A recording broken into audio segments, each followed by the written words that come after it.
Hello everyone, नमस्ते।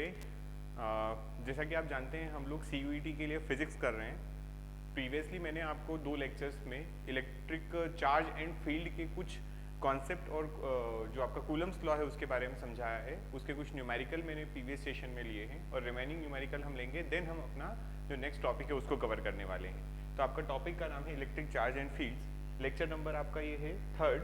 हम start करते हैं। अब यहाँ पर आपको जो मैंने अभी बताया उसको मैं थोड़ा सा रिकॉल करवा देता हूँ। हमने अभी तक क्या देखा है कि जो आपका कूलम फोर्स होता है, कूलम फोर्स जो है आप उसको लिखते हैं KQ1 Q2 बाई R²। ठीक है, ये आपका कूलम फोर्स हो जाता है। ठीक, इसको कंडीशन अगर देखें तो ये यहाँ पर Q1 होगा, इससे अगर कुछ डिस्टेंस पर आप देखें तो यहाँ पर आपका Q2 रखा होगा। इन दोनों के बीच की डिस्टेंस जो है वो R है, अगर आप चाहें तो D भी ले सकते हैं। अगर मान लीजिए यहाँ पर इस केस में ये जो आपके दोनों चार्ज रखे हैं, इन चार्जेस के बीच में हम यहाँ पर कहते हैं कि हमने कोई एक मटेरियल फिल कर दिया है। क्या फिल कर दिया है? मटेरियल। ये भी मैंने आपको समझाया था कि एक अगर आप डाई इलेक्ट्रिक मटीरियल यहाँ पर फिल कर देते हैं जिसका कांस्टेंट अगर आप देखें तो वो कांस्टेंट होगा K, तब उस केस में कि अगर आपने वहाँ पर डाई इलेक्ट्रिक मटीरियल फिल किया है तब जो आपका न्यू फोर्स जो होगा, न्यू फोर्स जो होगा वो कितना होना चाहिए? तो जो न्यू फोर्स होता है वो प्रीवियसली जो आपने फोर्स निकाला था, ये वाला फोर्स डिवाइडेड बाई आपका डाई इलेक्ट्रिक कांस्टेंट, ये होता है ना। आपको ये ध्यान रखना है सिंपल डाई इलेक्ट्रिक मटीरियल के केस में, राइट। अगली अगर हम बात यहाँ पर करते हैं तो ध्यान से देखिएगा। देखिए अब हमारे पास ये तो हो गया K की। अगर हम बात करें तो K हमारा क्या है? तो ये कहलाता है हमारा डाई इलेक्ट्रिक कांस्टेंट। इसको हम क्या कहते हैं? ये है डाई इलेक्ट्रिक कांस्टेंट। अब ये डाई इलेक्ट्रिक कांस्टेंट की वैल्यू कितनी होगी, कैसे निकालेंगे? तो पहली बात तो ये आपको पेपर में डायरेक्टली दिया होगा। अगर नहीं दिया होता है तब आप इसको ऐसे याद रखेंगे कि ये होता है मटेरियल का परमिटिविटी डिवाइडेड बाय एयर की परमिटिविटी, परमिटिविटी ऑफ एयर। और ये आपका एप्सिलॉन नॉट एयर के लिए, वैक्यूम के लिए है, और एप्सिलॉन m जो है ये मटेरियल के लिए है। तो आपका K जो होता है ये भी होता है। वहीं पर अगर हम बात करें तो ये जो K है, ये K और ये वाला K दोनों डिफरेंट K है। अगर मैं इसकी बात करता हूँ तो ये K जो है ये कांस्टेंट है। ये क्या है? ये एक कूलम कांस्टेंट है जिसकी वैल्यू आप सभी जानते हैं। आपको याद रखना है न्यूमेरिकली इट इज़ 9 × 10⁻⁹, और अगर आप इसको देखें तो मैथमेटिकली आप इसको यूज़ करते हैं 1/4 पाई एप्सिलॉन नॉट लिखकर। क्लियर? ये आपका सिंपल सा फोर्स का फॉर्मूला है। वहीं अगर हम बात करते हैं हमारे फोर्स के फॉर्मूले को वेक्टर फॉर्म में देखें, अगर ये फोर्स का जो फॉर्मूला है, कूलम फोर्स जो है जो आप देख रहे हैं, ये जो कूलम्स लॉ आप देख रहे हैं इसका मैंने आपको वेक्टर फॉर्म भी बताया था, राइट। तो अगर इसका वेक्टर फॉर्म देखें हम लोग तो वेक्टर फॉर्म क्या होगा? वेक्टर फॉर्म की बात करेंगे। वेक्टर फॉर्म जो होता है वो होता है फोर्स किसके इक्वल होगा? तो देखो ये जो कांस्टेंट क्वांटिटी है इसको तो आप लिख दीजिए ऐसे ही, क्योंकि ये सब स्केलर क्वांटिटीज है। ठीक, अब आपको क्या करना है, ये पूरा स्केलर हो गया। अगर मुझे फोर्स को वेक्टर फॉर्म में कन्वर्ट करना है तो यहाँ पर मैं एक यूनिट वेक्टर का मल्टीप्लाई कर दूंगा। क्या कर दूंगा? यूनिट वेक्टर का मल्टीप्लाई। और इसी का मैंने आपको एक फॉर्म और बताया था कि अगर आप इसे चाहें तो आप इसको लिख सकते हैं KQ1 Q2 into R vector divided by R³। ठीक, ये दोनों फॉर्मूले जो हैं ये दोनों फॉर्मूले सही हैं, दोनों अपनी जगह ठीक है। ये जो नीचे R लिखा है ये आपका डिस्टेंस है, ठीक है, मतलब डिस्टेंस का मैग्नीट्यूड है, और ये आपका वेक्टर हो जाएगा। तो आप चाहें तो इसको इस तरीके से, या ये दोनों फॉर्मूले में से जो याद रखना चाहें आप कर सकते हैं। आप ये ऑलरेडी पढ़ चुके हैं। ठीक, अब हमें इनको इम्प्लीमेंट करना है। ठीक है, न्यूमेरिकल लगाते हैं इनके, कैसे कैसे न्यूमेरिकल आते हैं उनकी बात करते हैं। तो चलिए मान लीजिए पहला क्वेश्चन देखते हैं। जैसे मान लीजिए आपको यहाँ पर दिया हुआ है +Q। क्या दिया हुआ है? +Q दिया हुआ है, और एक डिस्टेंस पर -Q लिखा है। ठीक है, दोनों पॉइंट चार्जेस हैं, दोनों के बीच की डिस्टेंस दी हुई है R, और इनिशियली इनका जो फोर्स दिया हुआ है, इनिशियल फोर्स इज F। ठीक, अब आपसे यहाँ पर बोला गया है कि इनका इनिशियल फोर्स F है। इफ, आगे क्या बोल रहा है? इफ वी सप्लाई या इफ वी ट्रांसफर, है ना, हम यहाँ से क्या करते हैं, if we transfer Q/2 from positive charge to negative charge. आपको यहाँ पर 2 चार्जेस दिए हुए +Q और -Q। आपको इनिशियल फोर्स दिया है F। अगर आपको यहाँ पर बोला गया है कि आप Q/2 जो है वो यहाँ से यहाँ सप्लाई करते हैं, then the new force will be, आपको बोला नया फोर्स बताइए कितना होगा। फोर्स विल बी, कितना होगा, ठीक। अब ऐसे क्वेश्चन जब भी आते हैं तो ये क्वेश्चन जो होते हैं आपको इस जो गिवन डेटा है ना, क्या f आपको दिया था, इसी के टर्म में आपसे पूछा जाएगा। जैसे ये f लिखा था ना, इसके टर्म में आपसे क्वेश्चन पूछा गया है, आंसर्स जो आएंगे इसी के टर्म में आएंगे। मैं आपको डायरेक्टली इसका सॉल्यूशन करके बताता हूँ कि कैसे सॉल्व करते हैं, राइट। चलो देखो, इनिशियल हमको बोला गया है कि इन दोनों के बीच में फोर्स F है, तो मैं बोल सकता हूँ क्या कि मुझे जो गिवन है, मुझे गिवन क्या है, तो वो दिया हुआ है F, और अगर मैं इसके अकॉर्डिंग अगर फॉर्मूला यूज़ करता हूँ तो मेरा फॉर्मूला क्या बनने वाला है, it is K into Q divided by R square. ये मेरा फॉर्मूला बनेगा या पहली वाली इक्वेशन, क्योंकि मुझे इनिशियल फोर्स कितना दिया हुआ है, F दिया हुआ है, राइट। इनिशियल फोर्स F दिया है तो मैं ऐसे फोर्स लिख सकता हूँ। अब मुझे बोला गया है कि यहाँ से आप प्लस से, देखिए पॉजिटिव चार्ज से नेगेटिव चार्ज को मुझे Q/2 देना है। मतलब मेरे लिए अब क्वेश्चन क्या हो जाएगा, ध्यान से सुनिएगा। मेरे लिए यहाँ पर जो है, ध्यान से देखिएगा, ये आपका प्लस Q था और ये आपका माइनस Q था। डिस्टेंस के बारे में उसने कोई बात नहीं की, इसलिए हम लोग डिस्टेंस अभी भी कितनी मानेंगे, डिस्टेंस अभी भी हम R मान के चलेंगे। अब उसने कहा कि आप ट्रांसफर करिए, चार्ज को ट्रांसफर करिए। कितना ट्रांसफर करना है, तो आपको यहाँ से यहाँ पहुँचाना है Q/2। कितना देना है, Q/2।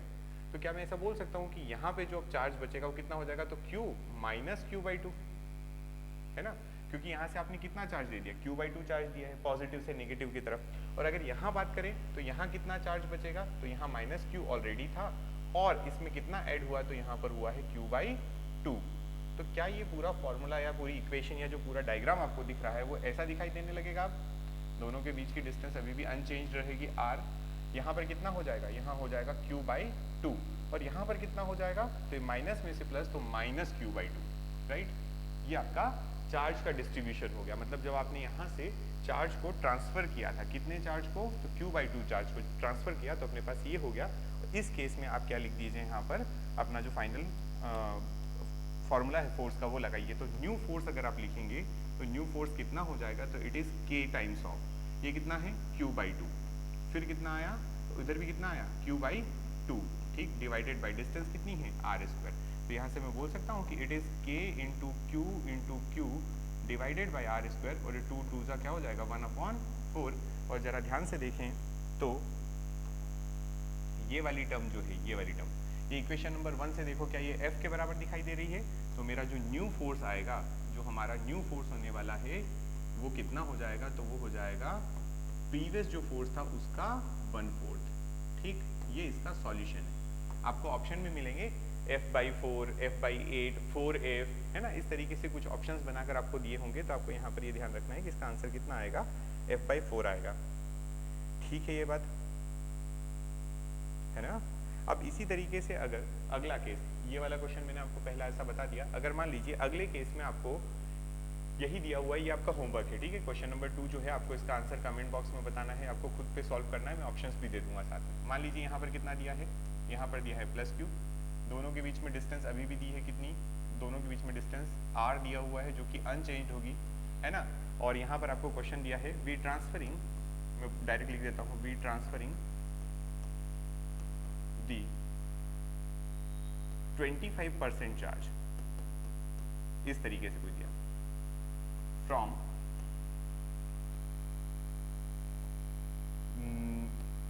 Positive charge, positive to negative charge, then new force, then the new force will be, ठीक है। इनिशियल फोर्स कितना है, तो यहाँ पर लिखा है इनिशियल फोर्स जो दिया हुआ है वो दिया है F, ठीक, ये आपको दिया है। इसके मैं ऑप्शंस आपको दे देता हूँ, आप ऑप्शंस मुझे आंसर बताएंगे क्या होगा। F/16, B जो है वो है 3F/9, C दिया हुआ है आपको 9F/16, और D दिया हुआ है आपको 3F/16, ठीक। ये 4 ऑप्शन है आपके पास, आपको इसको सॉल्व करना है, आपके लिए होमवर्क है। आप मुझे बताइएगा इसका करेक्ट आंसर कौन सा आ रहा है ABCD में से, ठीक है। ये होमवर्क है, क्लियर, बिल्कुल सेम पैटर्न है जो इसके पहले वाला आपने क्वेश्चन सॉल्व किया था। आगे बढ़े, ठीक। अब देखिए अगला पैटर्न है, अगला क्वेश्चन हम देखते हैं, ठीक है। जैसे मान लीजिए आपको क्वेश्चन दिया हुआ है कि 2 चार्जेस हैं आपके पास, एक चार्ज है यहाँ पर प्लस क्यू और एक चार्ज यहाँ पर मान लीजिए माइनस क्यू, राइट। आपको ऐसा दिया हुआ है, एक चार्ज प्लस क्यू है और एक चार्ज कितना है माइनस क्यू, दोनों रखे हुए हैं। और आपको ये बोला गया है कि इन दोनों के बीच में हम एक कोई तीसरा चार्ज रख देते हैं, ठीक है। एक सेकेंड,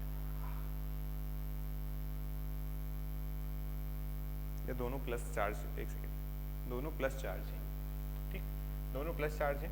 और आपको बोला गया है कि इनके बीच में कहीं पर, यहाँ पर बीच में है ना, यहाँ पर एक नया चार्ज क्यू रखा हुआ है।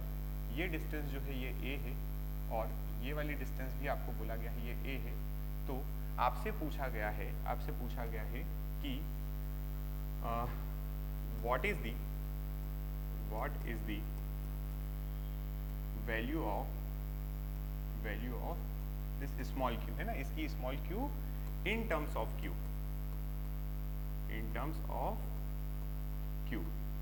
देखो दो चार्जेस आपको दिए थे प्लस क्यू और प्लस क्यू, दो पॉइंट पे रखे हुए हैं। अगर आप चाहें तो मैं इसको पॉइंट भी बना देता हूँ, है ना। ये पॉइंट आपका ए हो गया, ये पॉइंट आपका बी हो गया, है ना। 2 point charges Q and Q are placed at A and B, है ना। एंड थर्ड चार्ज ये small Q is placed in between them.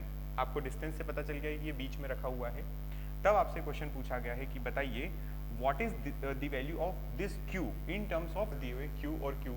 उसके सेंटर पर एक तीसरा चार्ज आपने रखा है स्मॉल क्यू, और आपसे क्या पूछा गया है कि what is the value of this Q in terms of capital Q. इस क्यू की आपको वैल्यू निकालना है in terms of capital Q, so that the system is in equilibrium condition. आपसे यहाँ पर बोला गया है कि पूरा सिस्टम इक्विलिब्रियम कंडीशन में रखना है। तो बताओ इस क्यू की वैल्यू क्या होना चाहिए। तो देखो कभी भी याद रखो, अगर पूरा सिस्टम आपको इसमें रखना है, इक्विलिब्रियम में रखना है, अगर पूरे सिस्टम को इक्विलिब्रियम में रखना है तो आपको यहाँ पर एक चीज का ध्यान रखना पड़ेगा कि the force acting on any charge, any of the charge should be equal to zero. अब क्या होगा, अगर आप Q पर चार्ज निकालोगे तो this force on Q due to A and force on Q due to B जो होगा वो आपस में इक्वल हो जाएगा, क्योंकि आपको यहाँ पे सिमेट्रिसिटी दिख रही है। आपको किसी एक Q पर चार्ज फोर्स निकाल लेना, वो अगर जीरो आता है इसका मतलब आपका टोटल नेट फोर्स जो है वो जीरो है, या एक सिस्टम जो है वो इक्विलिब्रियम में। तो यहाँ पर एक नोट याद रखेंगे, any charge is in equilibrium और any system is in equilibrium. में यहाँ पर सिस्टम भी ऐड कर सकता हूँ, अगर मैं चाहूँ तो यहाँ मैं लिख देता हूँ any system is in equilibrium only if the total force acting on the charge is zero. तो मैं यहाँ पर एक काम करता हूँ, इस क्यू के लिए निकाल लेता हूँ, किसी एक क्यू के लिए। तो ये आपका क्या हो गया, कैपिटल क्यू, ठीक है। ये एक और क्यू हो गया, ये आपका स्मॉल क्यू हो गया। अगर मैं यहाँ पे बोलूँ ये ए है, ये आपका बी है, तो यहाँ से मैं बोल सकता हूँ कि एफ किसी भी एक बी पर तो निकाल लो, F on B equals to zero. Net force on this B, अगर ये जीरो हो जाता है इसका मतलब सारा फोर्सेस जो है उस पर लगने वाले जितने भी फोर्सेस है वो इक्वल है, और वो अगर इक्वल टू जीरो हो जाएगा मतलब इक्विलिब्रियम में, ठीक। तो यहाँ से इसकी डिस्टेंस कितनी हो गई ए, और इसकी डिस्टेंस कितनी हो गई, तो ये भी ए दी हुई है। तो यहाँ से मैं लिख रहा हूँ force on B due to this Q plus force on B due to A is should be कितना, जीरो। वैल्यू लिखेंगे तो बी क्यू के बीच में लिखेंगे तो लिखेंगे के Q divided by square of distance, है ना, प्लस इन दोनों के बीच में लिखेंगे तो के Q times into Q divided by distance कितनी है 2a का होल स्क्वायर, ठीक, इक्वल्स टू जीरो। यहाँ से कुछ कॉमन आ रहा है, के क्यू कॉमन आएगा, बाहर हो जाएगा, ए स्क्वायर भी यहाँ से बाहर हो जाएगा, ये बचेगा 4, तो ये बचेगा आपका Q plus Q by 4 equals to zero. थोड़ी कैलकुलेशन फास्ट करेंगे तो ये हो जाएगा माइनस क्यू बाई 4। यही आपका आंसर है कि अगर आपका इस स्मॉल क्यू की वैल्यू, इस स्मॉल क्यू की वैल्यू अगर माइनस क्यू बाई 4 के बराबर होती है तो ये सिस्टम जो आपको दिया हुआ था ये किस में आ जाएगा, इक्विलिब्रियम में आ जाएगा, ठीक है, ये बात है ना। तो ऐसा आपको ध्यान रखना है कि इस तरीके से भी क्वेश्चन आ सकते हैं, कोई बड़ी बात ये नहीं है, ठीक है। बढ़े आगे यहाँ से, चलिए अब देखिए कई सारे क्वेश्चन होते हैं, अगले क्वेश्चन पे मूव करते हैं। कई सारे क्वेश्चन होते हैं, जैसे हमें दिया हुआ होता है कि एक रेक्टेंगल ले लीजिए, आप क्या ले लीजिए, या स्क्वायर ले लो पहले, ठीक। एक स्क्वायर लिया हमने, एक स्क्वायर लिया हमने। इस स्क्वायर की अगर बात करें तो इसके कॉर्नर्स जो हैं, ये कॉर्नर ए क्वेश्चन है ये आपका, ये कॉर्नर बी, ये कॉर्नर सी और ये कॉर्नर डी, सभी की डिस्टेंस जो है वो कितनी दे दी गई है, ए दी है आपको, मतलब ये आपको स्क्वायर दिया, ये क्लियर हो चुका है, ठीक। आपसे पूछा गया है कि सभी कॉर्नर्स पे अगर चार्ज जो है वो क्यू रखे हुए हैं, क्यू प्लेस किए हुए हैं, ठीक है। अगर सभी चार्जेस कितने हैं, क्यू क्यू हैं और सभी कॉर्नर्स पे रखे हुए हैं, तब आपको बोला गया है फाइंड एफ नेट, ठीक है, on C, find F net on C, C पर पूछा गया है। तब आप क्वेश्चन कैसे सॉल्व करेंगे? देखो, एक होता है कन्वेंशनल मेथड, और जब आप कॉम्पिटिटिव एग्जाम देते हैं, जब आप एंट्रेंस एग्जाम देने जाते हैं, तो वहाँ पर वो कन्वेंशनल मेथड यूज नहीं करना है, आपको वहाँ पर करना है शॉर्टकट मेथड, या जितनी जल्दी आपका आंसर करेक्ट आ सके। तो कैसे निकालेंगे? देखो, सी बना लीजिए, क्या बना लीजिए, सी को बनाएंगे, यहाँ पर प्लस क्यू है, यहाँ पर भी प्लस क्यू है, तो एक रिपल्सिव फोर्स लगेगा, तो ये रिपल्सिव फोर्स आएगा, कितना आएगा? क्या वो मैं बोल सकता हूँ एफ बराबर के Q square by A square आएगा? देखो, इसमें कोई संशय वाली बात नहीं होना चाहिए, क्योंकि अब अगर आपको इतने दिनों बाद या इतनी दिन बाद भी अगर आप ये डायरेक्टली नहीं लिख पा रहे तो दिक्कत हो जाएगी फिर, ठीक है। अगर हम देखें सी पर डी की वजह से अगर फोर्स, तो वो कितना होगा? तो क्या मैं फिर से बोल सकता हूँ कि ये एफ के बराबर होगा? क्यों एफ के बराबर? यहाँ भी क्यू, यहाँ भी क्यू, डिस्टेंस भी ए, ये भी क्यू, डिस्टेंस भी ए, बस डायरेक्शन अलग हुई, हमने बना दी डायरेक्शन। बचा कौन है? बचा है ए। तो क्या मैं यहाँ से लिख सकता हूँ कि ए की वजह से कितना फोर्स आएगा? तो वो आएगा एफ कितना आना चाहिए? तो आपको देखो, क्या यहाँ पर भी क्यू है, यहाँ पर भी क्यू है, ठीक है, तो आपका के क्यू क्यू तो सेम रहेगा, है ना, डिवाइडेड बाई डिस्टेंस का स्क्वायर। अब ये डिस्टेंस कितनी होती है? ये डिस्टेंस होती है a√2, कितनी होती है? a√2, तो a√2 करेंगे तो √2 का स्क्वायर 2 हो जाएगा, इसका मतलब ये आएगा f/2, कितना आएगा ये? f/2। क्यों f/2 आया, समझ में आया क्या? बड़ा आसान सा है कि अगर आप यहाँ से यहाँ फोर्स लिखते तो क्या लिखते? a√2 का होल स्क्वायर, ठीक, आप यहाँ से निकालते तो ये 2 बनता, ये ए स्क्वायर बनता। अब के Q square by A square किसके बराबर? के Q square by A square इसके बराबर, तो बाई 2, मतलब ये आपका 2 हो गया, बस इजी। अब इन दोनों का, इस एफ का और इस एफ का जो रिजल्टेंट लिखेंगे वो भी इधर ही जाएगा, तो इन दोनों का रिजल्टेंट 45 डिग्री एंगल पर, इन दोनों का रिजल्टेंट किधर जाएगा? 45 पर, तो कितना हो जाएगा? f√2। तो यहाँ पर आपका जो आंसर आएगा वो आएगा f√2। ये आपका टोटल आंसर है। आप वैल्यू लिख दीजिए, वैल्यू निकाल दीजिए, मतलब कौन सी? f की वैल्यू लिख दीजिए, आपका आंसर आ जाएगा, ठीक है। ये मैंने इसलिए बताया, मैं पहले भी बता चुका हूँ, और मैं थोड़ा सा इसको और एडवांस करने वाला हूँ। मान लीजिए कि आपको इसी के बाद अगले क्वेश्चन में ही, है ना, सेम क्वेश्चन था, बस थोड़ा सा मैं इसको मॉडिफाई कर रहा हूँ क्योंकि आपको ये समझाना है मुझे, ठीक है। देखिए, ये सभी क्या हैं? स्क्वायर दिए हुए हैं, ये क्यू है, ये क्यू है, ये भी क्यू है और ये भी क्यू है, यहाँ पर क्यू दिया हुआ है आपको। ये जो है ये है सेंट्रॉइड पॉइंट, सी क्या है? सेंट्रॉइड, ठीक, सेंट्रॉइड जो है वो कितना? ये है सी, और आपको फाइंड करना है force on C, find force on C, ठीक, इस सी पर पता करना है। अब जरा ध्यान से देखो, अगर मैं इस फोर्स की वजह से निकालूंगा तो इधर जाएगा, इस चार्ज की वजह से फोर्स निकालूंगा इधर जाएगा, इस चार्ज की वजह से फोर्स निकालेंगे,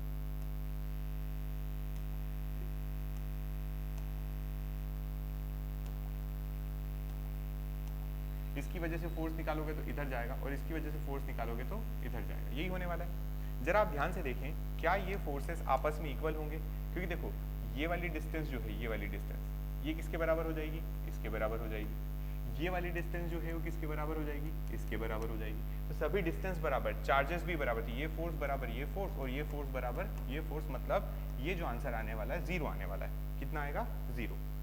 बात समझ में आई? अब ये मैंने क्यों बताया, मैं समझाता हूँ। मान लीजिए इसी तरीके का क्वेश्चन हमने एक और देखा था, मैं आपको वो भी बता देता हूँ कि आपको मैंने ऐसा एक सर्कल बनाकर बताया था कि यहाँ पर, यहाँ पर, यहाँ पर, यहाँ पर ये चार्ज फोर्स, चार आपको क्या दिए हैं? चार्जेस दिए हुए हैं, ठीक, और इसके सेंटर पर आपको बोला गया है यहाँ पर भी एक क्यू रखा है, और इस पर निकालिए F@C, तो आप आंसर करते हैं 0, करते हैं, ठीक। वहीं पर अगर मान लीजिए, और ध्यान से सुनिएगा, अभी है ना, खत्म नहीं हुआ है मामला, अभी और सुनिएगा, 1 सेकेंड।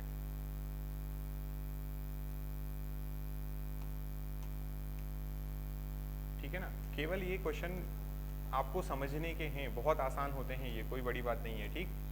अब मान लीजिए आपको यहाँ पर एक पेंटागन दे दिया है, पेंटागन दिया, ठीक। इस पेंटागन से आपसे पूछा गया है कि इसको भी मैं सेम क्वेश्चन पे उतार देता हूँ अभी फिलहाल तो आपके लिए, फिर आगे बात करेंगे। यहाँ पर भी क्यू दिया है, यहाँ पर भी क्यू दिया है, यहाँ पर भी क्यू दिया है, यहाँ पर भी क्यू दिया और यहाँ पर भी क्यू दिया है, ठीक। और आपसे पूछा गया है कि अगर सेंटर पर यहाँ सेंट्रॉइड इसका होगा और यहाँ पर +1 कूलम रखा है, तो इस सेंट्रॉइड पर सी पर कितना होगा फोर्स F नेट ऑन कहाँ? सी। तब भी आप आंसर करेंगे कि इसका जो आंसर आएगा वो कितना आएगा? 0 आंसर आएगा। सेंट्रॉइड पे 1 कूलम रखा है, due to this all charges, this Q Q Q Q Q आपके जितने भी दिए हैं तो आप आंसर कितना निकालेंगे, 0 निकालेंगे। अगर मान लीजिए अब इसको थोड़ा सा हम इसको चेंज कर देते हैं। क्या चेंज करेंगे इसमें तो वो देख लेते हैं, ठीक। मान लो इसी पेंटागन को देखो, अब थोड़ा सा एडवांस इसको कि हमने इस पेंटागन पर यहाँ पर चार्ज रखा क्यू, यहाँ पर भी क्यू रखा हुआ है, यहाँ पर भी क्यू रखा, यहाँ पर भी क्यू रखा है ना। डिस्टेंस जो आपको दी है ये ए दी है, और इस केस में यहाँ पर जो आपका चार्ज है, ठीक, वो कोई चार्ज नहीं, वहाँ पर आपको कोई चार्ज नहीं बोला और आपको ये ए बी सी डी बोला गया। तो मान लीजिए ये ए पॉइंट दे दिया गया और बोला ए पर आप क्या निकालिए, फोर्स निकालिए। फाइंड एफ ऑन ए, ठीक, ये आपका क्वेश्चन है। अब आप इसको कैसे करोगे? अगर आप इसको करने जाओगे बड़ी दिक्कत होगी, तो इसका मैं आपको सिंपल तरीका बताता हूँ। आप पिछला वाला क्वेश्चन देखो, इसको मत भूलो। यहाँ पर क्या था, यहाँ पांचों चार्ज थे आपके पास, पांचों चार्ज थे तो आप किसी भी मतलब आप जब यहाँ सेंटर पर निकालते, यहाँ निकालते तो नेट फोर्स कितना आ जाता, 0 आ जाता, राइट, है ना, ऐसा होता। पर अब हम यहाँ क्या बोल रहे हैं कि हमें यहाँ पर फाइंड आउट करना है, इस तरीके से फाइंड आउट करना है, ठीक।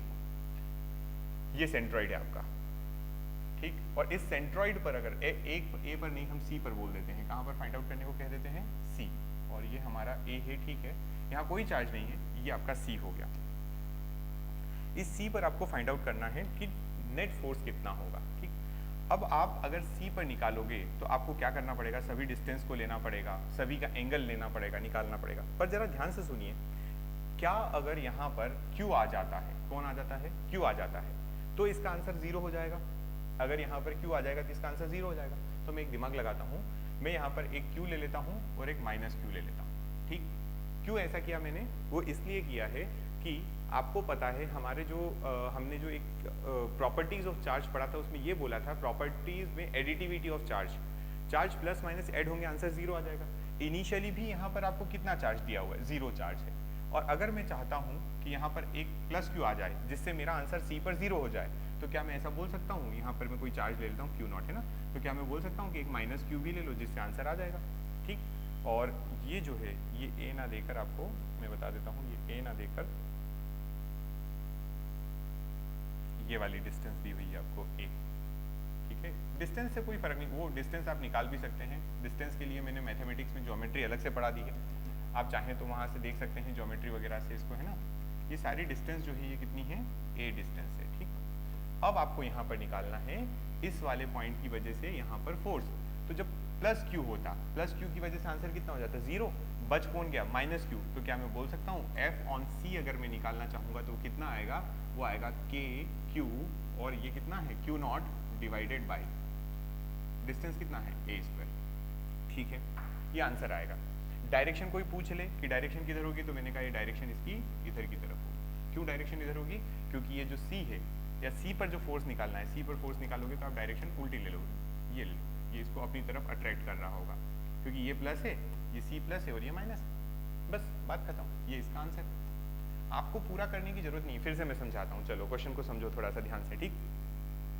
क्या बोला गया है, पहले तो आप ये भूल जाओ कि यहाँ पर आपको क्यू क्यू दिया, बहुत इंपॉर्टेंट क्वेश्चन है, बहुत शॉर्टकट तरीके से समझा रहा हूँ। यहाँ पर क्यू क्यू दिया है, भूल जाओ। आपको ये क्वेश्चन दिया हुआ है जस्ट लाइक प्रीवियस क्वेश्चन, ये जो दिया था मैंने, क्या बोला था, सेंट्रॉइड पे फोर्स निकालो, है ना, और पांचों वर्टेक्स जो है वहां पर क्यू लिख दिया था। लेकिन यहाँ पर पता है क्या किया हमने, यहाँ पर सभी वर्टेक्स जो है ना, उनमें से एक वर्टेक्स जो था वो खाली था। खाली से मेरा मीनिंग यहाँ पर है कि वहां पर कोई भी चार्ज नहीं था। और फिर आपको बोला गया कि इस सी पर आप क्या निकाल कर बताइए हमें, इस सी पर आप हमें फोर्स निकाल कर बताइए, इस पर, ठीक, कैसे निकालो। हमने कहा कि भाई साहब अगर सभी क्यू क्यू हैं, सभी क्यू हैं, तो एक क्यू में एक्स्ट्रा और ले लेता हूँ जिससे मेरा आंसर जो है वो पहले तो 0 हो जाए। लेकिन अगर मैं यहाँ प्लस क्यू लूंगा तो मुझे माइनस क्यू भी तो लेना पड़ेगा, है ना, क्योंकि आप एक्स्ट्रा मन से तो रख नहीं सकते। तो हमने क्या किया, यहाँ पर एक माइनस क्यू एक्स्ट्रा ले लिया। अब आपका ये प्लस क्यू वाले की वजह से तो आंसर कितना आया, 0। प्लस क्यू वाले की वजह से आंसर कितना आएगा, 0। लेकिन ये माइनस क्यू जो है ना, ये काम करेगा यहाँ पर। तो ये मैं ये क्या लिख रहा हूँ, एफ सी जो आया, ये जो एफ सी आया है, ये क्यों आया है, ये ड्यू टू, मैं लिख देता हूँ, due to minus Q at vertex, ठीक। हमने जो माइनस क्यू कंसीडर किया था उसकी वजह से केवल फोर्स आया है, ठीक है, यहाँ तक बात है ना। ये होता है इस तरीके से, ठीक। बढ़े आगे।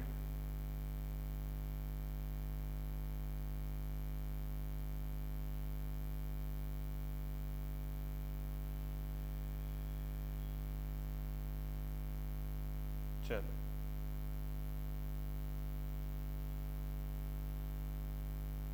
अगला क्वेश्चन देखो, बहुत प्यारा क्वेश्चन बता रहा हूँ, बहुत इंपॉर्टेंट भी है, ध्यान से सुनिएगा, ठीक। क्वेश्चन को पहले समझो। टू चार्जेस या हाँ अ चार्ज ऐसे लिखते हैं, a charge capital Q is divided into two charges Q and Q minus Q। क्या ये बात समझ में आई? हमें ये बोला गया है कि ये जो कैपिटल Q चार्ज है ना, ये कैपिटल Q चार्ज को हमने क्या किया है, दो पार्ट में डिवाइड कर दिया है। दो पार्ट में डिवाइड किया तो एक को Q बनाया और दूसरा क्या बनाया, Q माइनस Q बनाया है। they are separated at a distance d,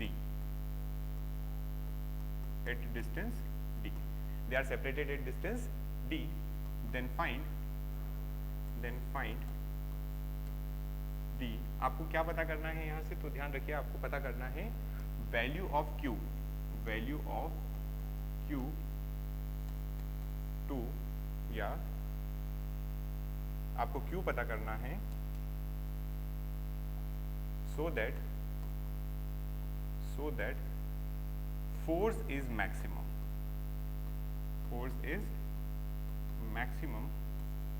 between two charges। ये क्वेश्चन अब समझने लायक है थोड़ा सा। क्यों समझने लायक, अभी देखिए आप खुद जान जाएंगे, ठीक। अब देखना हमें क्या दिया हुआ है, यहाँ पर एक क्वेश्चन दिया है, एक Q चार्ज को सेपरेट कर रहे हैं हम लोग, Q चार्ज को दो पार्ट में डिवाइड कर रहे हैं। एक कितना है, एक है Q, तो हमने बोल दिया Q, तो ये Q जब रिमूव हो जाएगा इसमें से तो बचेगा कितना, Q माइनस Q ही बचेगा, ठीक। ये हमारा दो चार्ज में सेपरेट हो गया, Q जो है वो दो चार्ज में सेपरेट हो गया। और मैंने कहा कि इन दोनों को हमने कितने डिस्टेंस पे रखा है, तो एक लिखा है they are separated by distance d, इन दोनों को कितने डिस्टेंस पे रखा हुआ, d डिस्टेंस पर रखा है, ठीक है। यहाँ तक कोई समस्या तो नहीं है ना। ये जो आपका क्वेश्चन दिया है क्या इसी तरीके से लग रहा है आपको अभी भी, ठीक।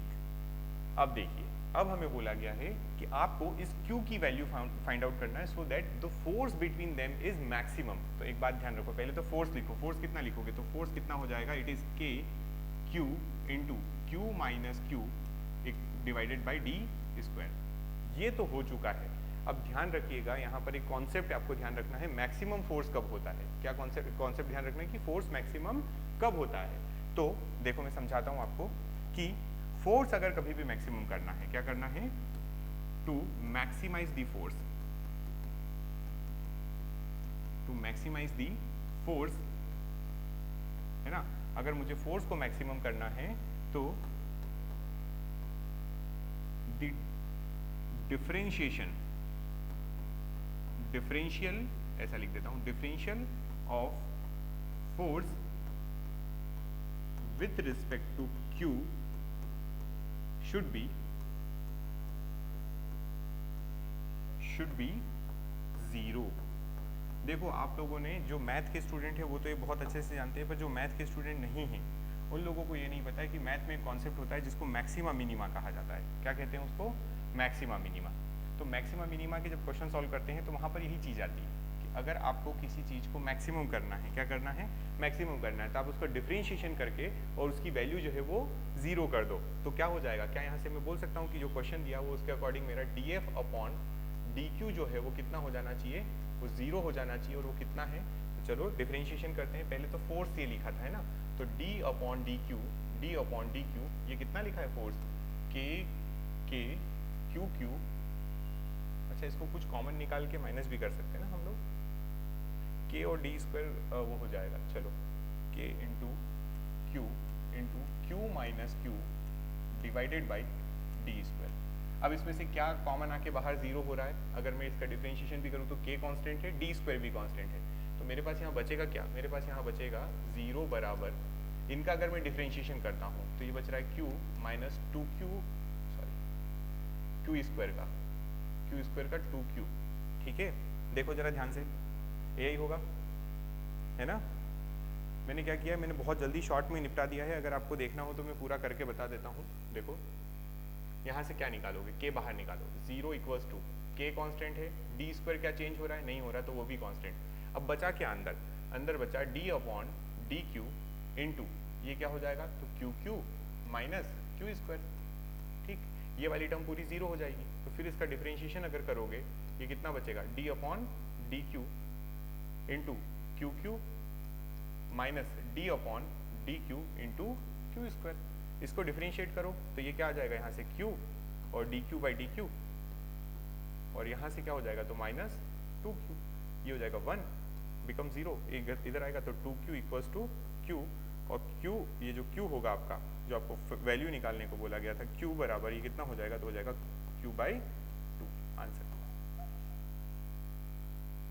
आपने एक चार्ज को, एक कैपिटल चार्ज q को दो पार्ट में डिवाइड कर लिया, ठीक है, दो पार्ट में डिवाइड किया। आपने बोला कि आपका जो चार्ज होगा ये कुछ इस तरीके से सेपरेट होता है, एक q में, एक q माइनस q में। ऐसा होना भी चाहिए, क्योंकि अगर ऐसा नहीं होगा तो ये q अगर हुआ तो ये आपका क्या लोगे आप, तो इस q में से इस q को माइनस कर दो, बस ये हो जाएगा आपका। आपने बोला इन दोनों के बीच में फोर्स कितना लगता है, इतना फोर्स लगता है। मैक्सिमम करने के लिए ये आपको नोट यहाँ पर याद रखना पड़ेगा, ये नोट आपके लिए इंपॉर्टेंट है। कोई भी चीज़ मैक्सिमम मिनिमा जब होती है ना, तो मैथमेटिक्स से हम लिख सकते हैं कि उसका डिफरेंशियल उसी के रिस्पेक्ट में कितना होता है, 0 होता है। तो हमने ये पूरी वैल्यू सॉल्व करके कहाँ तक पहुँचे, तो यहाँ तक पहुँचे, और यही आपका आंसर है। तो एक पॉइंट याद रखो हमेशा, अगर आपने एक चार्ज को क्या किया है, डिवाइड किया है, तो वो जस्ट कब मैक्सिमम होगा फोर्स, जब उसका आधा होगा। वो चार्ज जो है वो आधे आधे डिस्ट्रीब्यूट होते हैं तो ही मैक्सिमम होता है, बात ध्यान रखेंगे। क्लियर है यहाँ तक बात?